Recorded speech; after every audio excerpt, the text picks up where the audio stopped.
Hey, this is Miles, and it's been a while since I've put anything up on YouTube, so I figured I'd go ahead, being it's the end of 2015, and talk about a few of my favorite releases from 2015.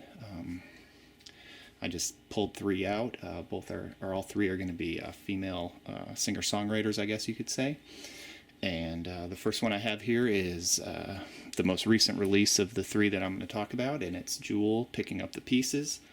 If you're old enough to remember Pieces of You, which was Jewel's first major release back in the mid 90s, I'd say 1994 or so. She blew up back at that time with Pieces of You, and it sold, I think it's up to about 10 million copies now, and that sounds like a lot. And back in the 90s, it was not uncommon for the most popular releases of the day to have huge numbers like that. This is obviously before streaming and downloading. Go ahead and Google top 100 selling albums of the 1990s, and number 100 on that list, I think only sold, or not only, I think it sold about 6 million copies. So you can imagine number one, which I believe was Metallica's Black Album, I'm not sure, was over 20 million.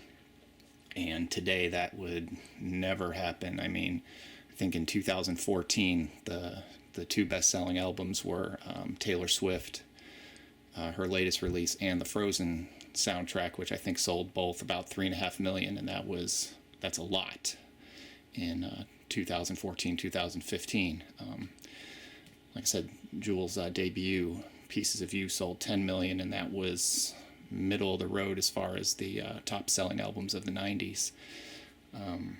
So things have changed quite a bit in the last 20 or so years. But anyway, Picking Up the Pieces is sort of a companion piece to that debut album. And Jewel, the last few years, has been making country music and children's albums. And so this is kind of a return to the music, both lyrically and musically, I guess, that she released early in her career. And it's a double album released on Sugar Hill Records, which is an independent label that does have some country music and some Americana on it. And this is her first release for Sugar Hill. I think she was on Valerie before this, which was a country label. And like I said, she did release a couple country albums over the last 5 or 6 years. And like I said, it's a double. I'm not crazy about the way that these double albums that I've seen a couple lately have been released. I do prefer a gatefold, but that's nitpicking. Really good album. If you like girls playing guitars, then you will like Jewel.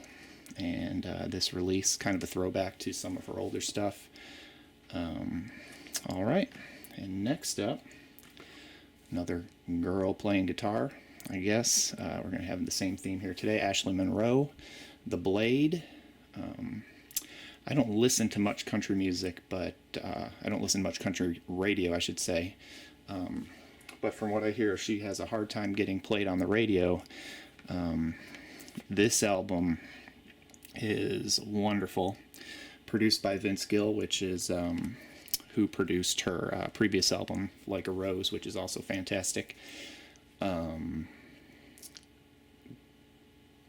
Ashley Monroe has played with, like I said, Vince Gill. She has a side project with Miranda Lambert called Pistol Annie's. You may have heard some of that. She does get some radio play with a duet she did with Blake Shelton, and I believe what the duet she did with him has been nominated for a Grammy. This album, I believe, is Grammy nominated this year for Country Album of the Year.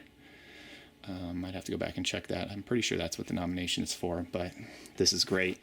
I actually don't like it quite as much as Like a Rose, but another great album from someone who deserves to be heard more than she currently is.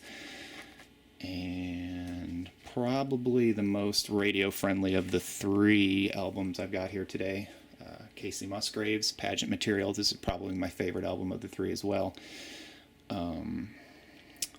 still not quite getting the attention, and at least on Nashville radio, that she should be. Pageant Material is a follow-up to Same Trailer, Different Park, which was my favorite album of 2013.